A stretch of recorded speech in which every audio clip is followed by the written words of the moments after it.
Mafia tried to build a second Las Vegas in Cuba. Many resorts, many hotels, nightclubs, casinos from here to Varadero along the main road.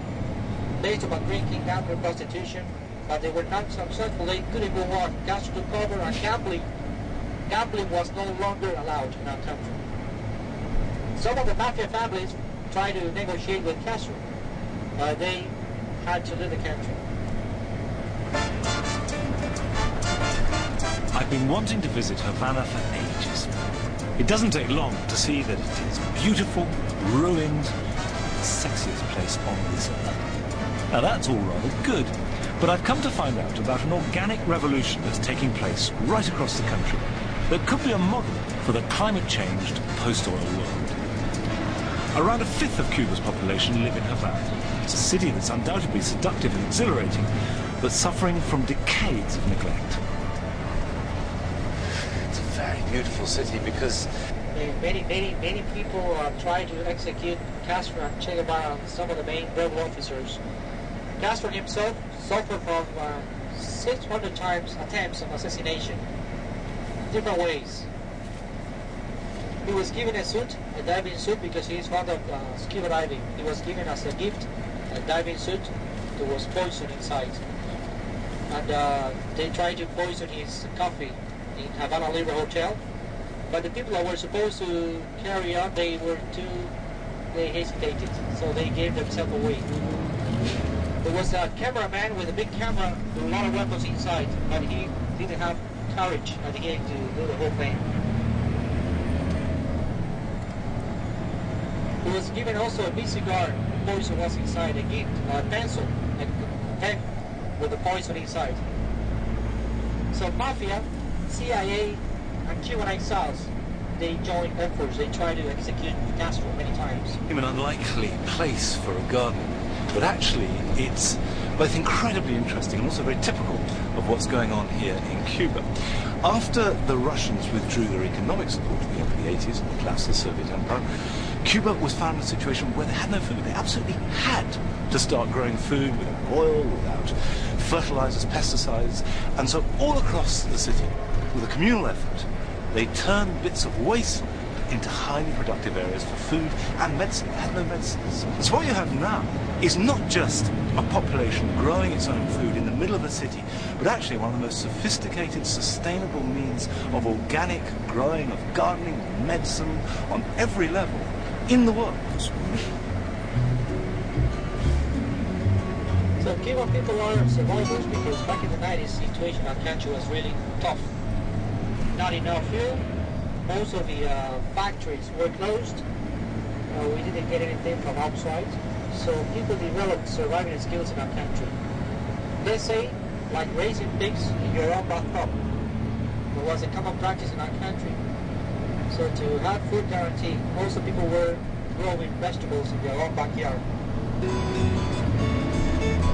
Alberto's huerta is typical of many in Havana. The building that stood here collapsed, so Alberto and his brother-in-law cleared the site and brought in the soil in wheelbarrows to build the raised beds, even though they didn't own the land. We took the huerta because we came from a family of farmers. So, when we saw the empty space here, we agreed to grow plants. It was for a hobby and to give produce back to the community. The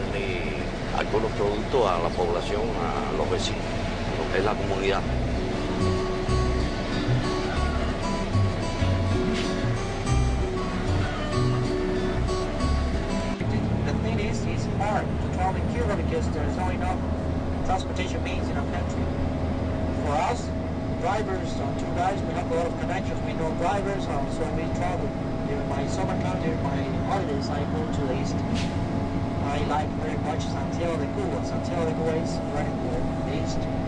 Beautiful city with a lot of Caribbean influence, with a lot of historical sites, mountains. That's where I spend my summertime holidays. The thing is, in Cuba, it's pretty hard to travel to other countries. Cuban people are not allowed to travel freely, like people from all over.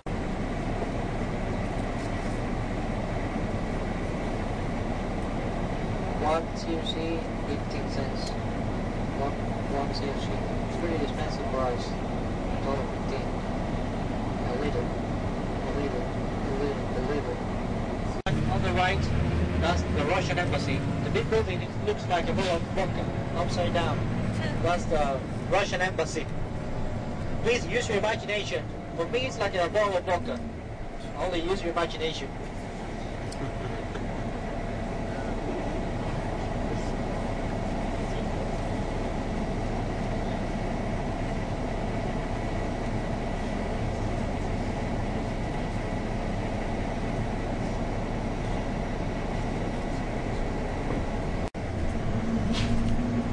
So that's Oasis as well.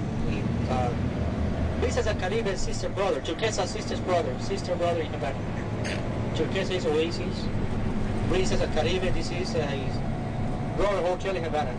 And this is Melia, Alvera's sister hotel in Havana. Melia Havana Hotel. Very nice hotel.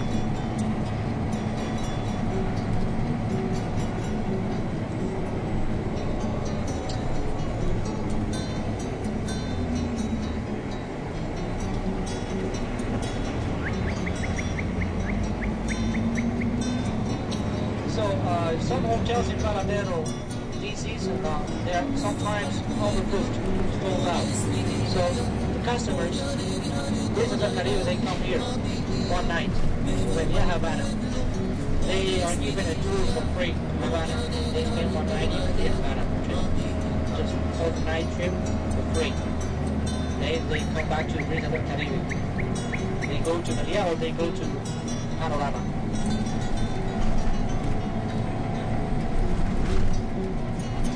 Comodoro, these are from the 50s. Nice architecture.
The best tobacco fields, tobacco plantations are in Pinar del Rio. Pinar del Rio is another Cuban province to the west, the westernmost province in our country. Due to the weather, due to the soil, in Havana they come here daytime, nighttime, they gather by the waterfront. So they come here to get fresh air. Fishermen, wind blows so fast, so strong, up to 200 kilometers per hour.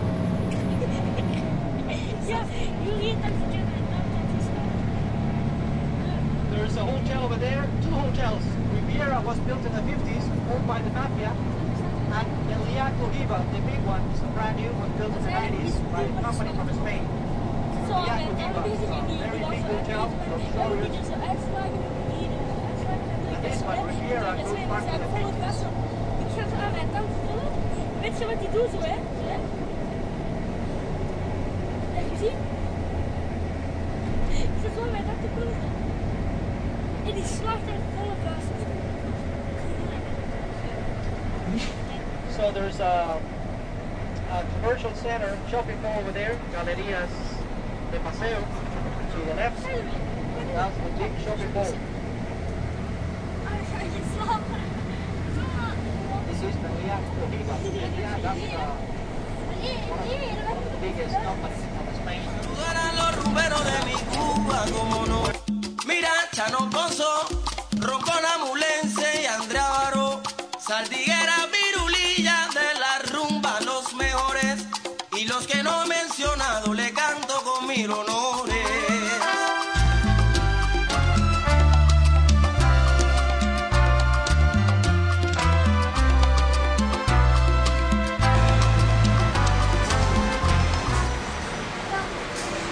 Daar zijn wij geweest, maar die vlag hangen er niet, dat is spijtig.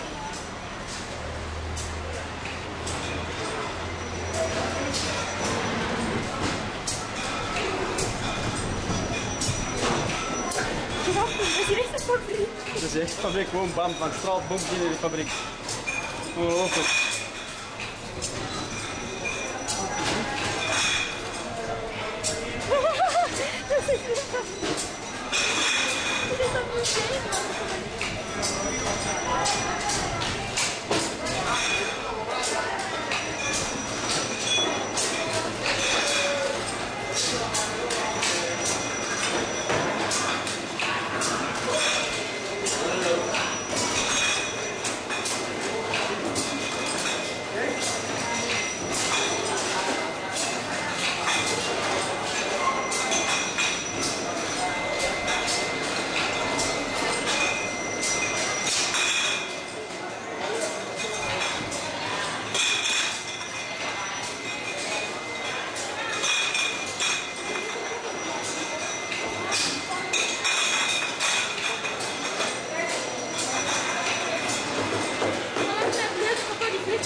Ik weet dat niet, zo wat al leuk is.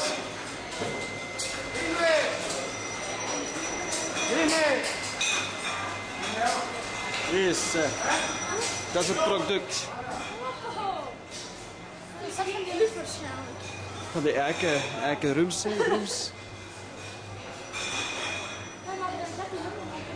Ja, zat. Wat is dat van die lucht? Van die wat? Die rum, tuurlijk. Van die lucht. Ja. Nee, jongen. Jawel. Niet roken. Dat zal wel niet, maar dat is allemaal alcohol. Niet roken. Dat is een museum op zich, deze.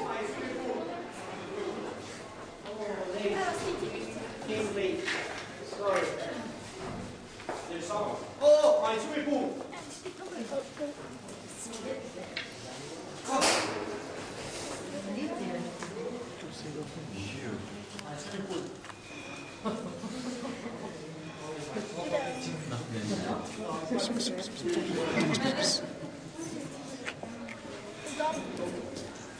De put vol met... All right, here we are. Welcome to Lavacoy Rum Factory. This is a very old rum factory. Take a look at the ceiling. Oh, Jesus Christ. Very old. So